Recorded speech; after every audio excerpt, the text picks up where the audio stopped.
Of writing this script, we got a leak for the upcoming Kirby game, Kirby's Return to Dreamland Deluxe.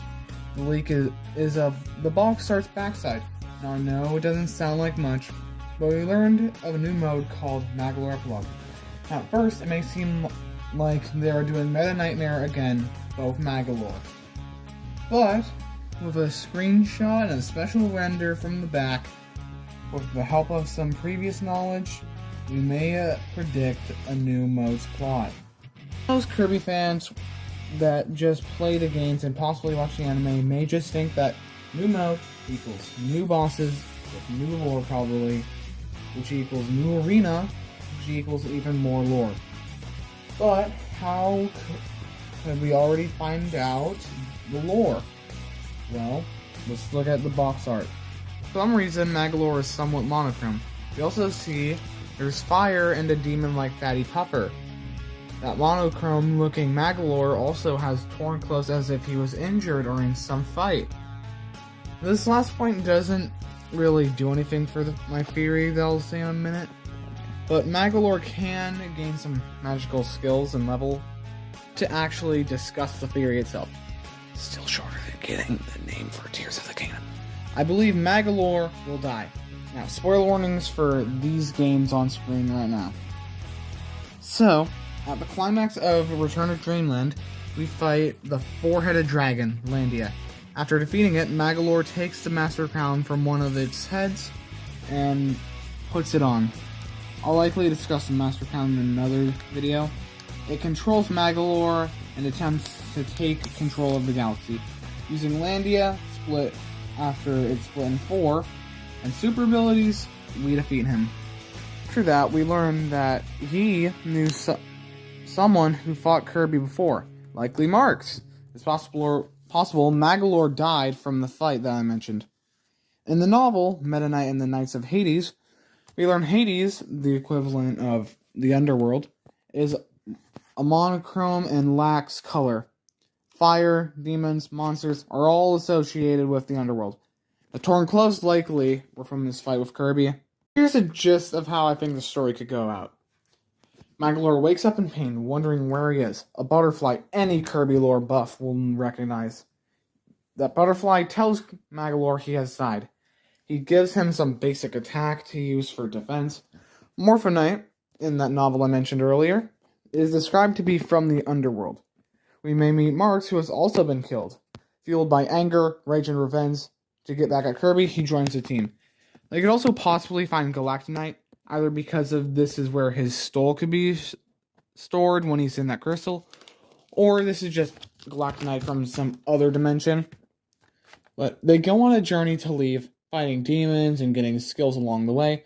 The final boss of this could be Dark Nebula, who is the ruler of the underworld and final boss from Squeak Squad. This all implies part of Superstar Ultra is after Return to Dreamland.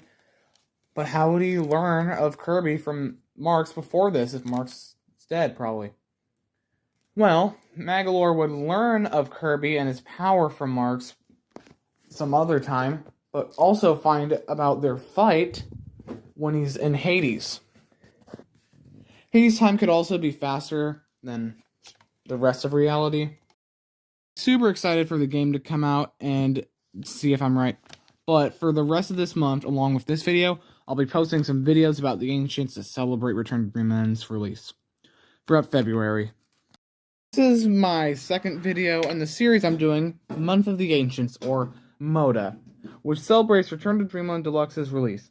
Today I will be discussing something that I did not create, but I thought of before I heard other people pointing out the similarities between Magolor and the Officiant of Doom, aka Highness. Now, spoiler warnings for the games shown above. Let's start with the first similarity you may notice, and also the most obvious one, looks. They both feature blue, but Magolor wears blue clothes, while Highness is blue himself. Now, one of two things may fix this problem. One, it is completely possible that because Magolor is secretly a scientific ancient, which is never actually stated, they are brown-skinned, which could explain this difference, and the difference in clothes. Or two, there's multiple colors ancients can be. So, they both have white robes with yellow edges. They both have similar eyes. Both are almost, if not always, hooded. And when wearing said hood, their eyes are yellow. But Magolor has no nose. Well, maybe Magolor has not matured by the standards of the ancients. Now, while we have no proof Highness has detached hands, because of his arms on the robe, we have no proof that those hands are there. But due to where it seems to be physical on the inside, it's possible that there's some hands that are relatively close to Highness. And now the second point, the ancients. So I believe Magolor is an ancient, and even so, he could just be a descendant, which I believe much more. So he also has a deep connection either way. And Highness is literally the only confirmed ancient so far. The last point, powers. To avoid any problems, I'm not going to mention the boss fight with Magolor in Kirby's Return to Dreamland.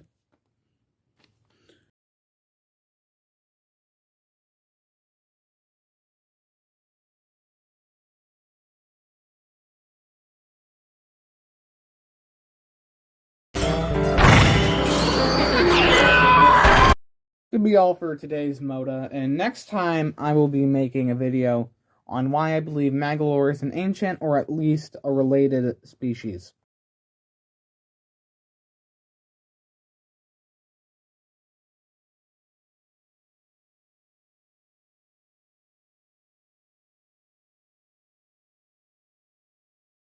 Could be all for today's Moda, and next time I will be making a video on why I believe Magolor is an ancient, or at least a related species. Everybody, welcome to the newest episode of Moda, or Month of the Ancients. Today, I will at least try to solve a long-running mystery in the fandom. Is Magolor an ancient? The Ancients were a group who made many of the tech throughout the series, like the Clockwork Stars, or Novas. Magolor introduced the Ancients to us, so we often associate them together. Well, let's discuss.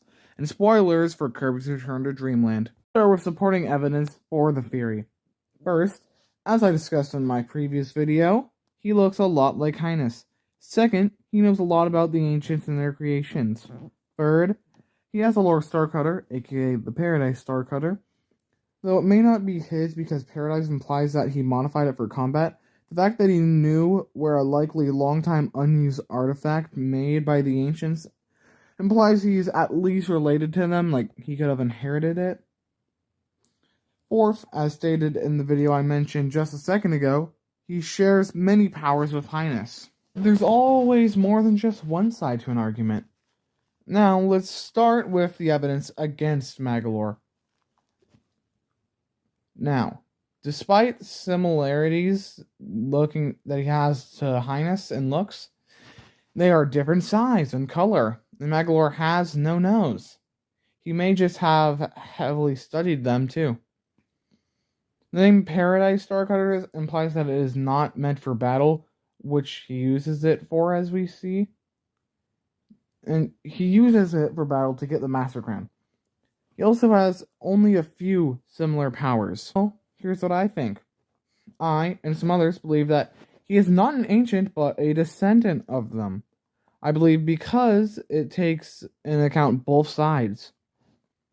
I also think the Paradise Starcutter belongs to him and he modified it, or just did not change the name, or he inherited it and modified it but never knew the meaning, or he just didn't bother to change it. Thank you all for watching so much. Sorry this video was a bit shorter and took a bit to come out, but I only have one video left planned for Month of the Ancients, and that is a character analysis on Magolor. Now, I'm gonna say this and admit to it. The Nintendo Direct discouraged a part of my first video in Month of the Ancients where I predicted the leaks and that happened before we got confirmed. But it's still possible that like the story could play out similar. It could still be possible that Magolor does die. or I'm just wrong, which I probably will be. But that's all for today, and see ya.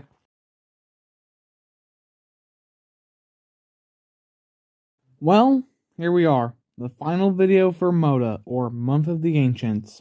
I will still be making Kirby videos related to theories like this, just not only on the Ancients. Now, what do all of these videos I've been making this month have in common? They all relate to Magolor in some way. This video is no different. I'm going to do a character analysis on the Deceptive Egg himself. I'm looking forward to seeing his character in the Magolor epilogue tomorrow, assuming this video gets up in time. Now, I won't only look at main series games for this, because he only appears in a few main series games, so I will also look at spin-off games too. Let's start with the Eggborb's first appearance, Kirby's Return to Dreamland. Spoilers for this game will appear in this section. At the beginning of the game, Magolor and his ship, the Lore Starcutter, crash into Dreamland after exiting a wormhole. Our heroes, Kirby, King Dedede, Meta Knight, and the newly reintroduced Bandana Waddle Dee, check out the crashed ship. They find Magolor alive in there. They work to find the ship pieces that have scattered after he crashed. Magolor, if you visit the ship, even says that he's happy to find a friend as nice as Kirby. In the remake, he can even save the player from falling into pits, so we can already tell that he's a nice guy. After we fix the ship, we go on a ride to his home planet, Halcandra. But we are shot down by Landia, a space hydra who wears a crown on one of its 4 heads. We then defeat Landia, turning it to 4 smaller dragons. We then learn Magolor's true nature, what that crown is, Landia's true nature, and why we actually went to Halcandra in the first place with Magolor. First, let's discuss Magolor's true nature. Before the events of the game, Magolor attempted to take the Master Crown using the Lore Starcutter, but is damaged by Landia. He retreats to Popstar while he still can.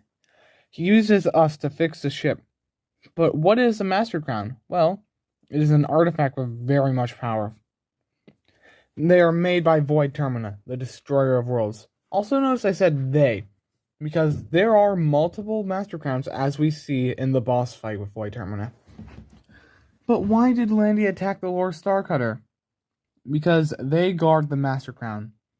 After beating Magolor after he is controlled by the overwhelming power of the Master Crown, he apologizes for attempting to take over the galaxy and hopes to stay friends with Kirby.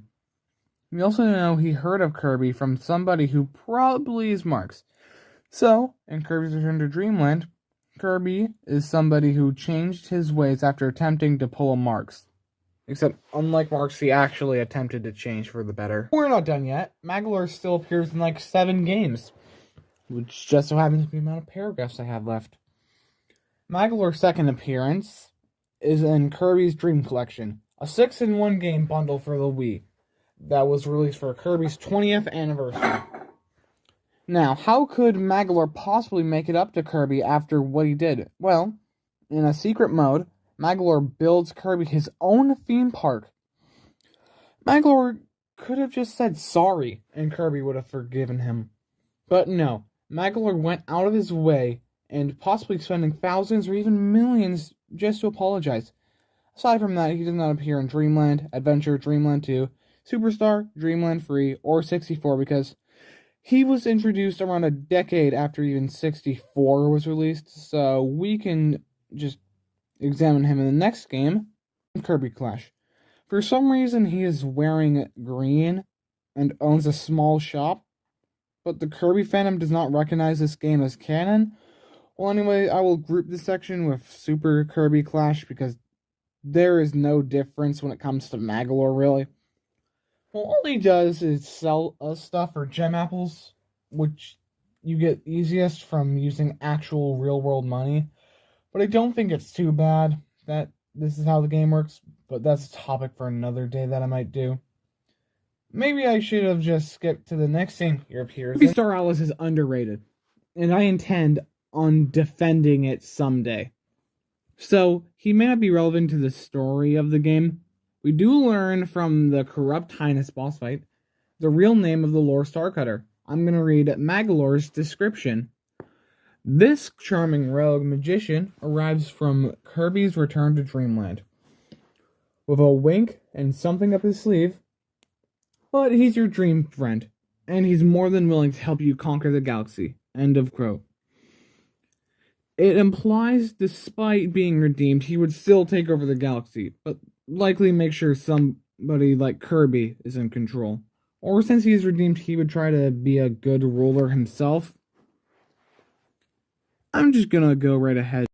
Guest star appearance says, well, his pause screen says, quote, I will show you the power of best friends. The fearless, deceiving mage from Kirby's Return to Dreamland has mysteriously joined the battle. You don't want him as an enemy. Is it possible that he could end up becoming a true friend? This implies he wants to do better, be better, but hasn't quite gotten there yet. Sadly, we don't get anything about Magolor and Kirby Fighters 2. And that's all of Magolor's appearances for the whole games, like the whole Kirby series. From the original Kirby's Return to Dreamland to Kirby Fighters 2, at least until tomorrow. Since we're done covering all the games he appears in, let's get to the real topic of this video. Who is Magolor? Magolor is a powerful friend of Kirby who has made a mistake. He is still trying to make up for said mistake to this day. He may still be able to return to the dark, or hopefully join the light with Kirby and his other friends. And that's the finale for this series. Aside from making a compilation, I have no more plans for this month of the Ancients. I want to thank you all so much for watching, especially Tack the Artist Cat for commenting on all of these Kirby videos I have been making lately. I will see you all in the next Kirby video. And that is the supercut for all videos in Month of the Ancients. I'm so grateful that all of you have watched this, and this event has gotten me a lot more subscribers. Well, not too much when compared to others, but still, thank you all so much. I will see you in the next video.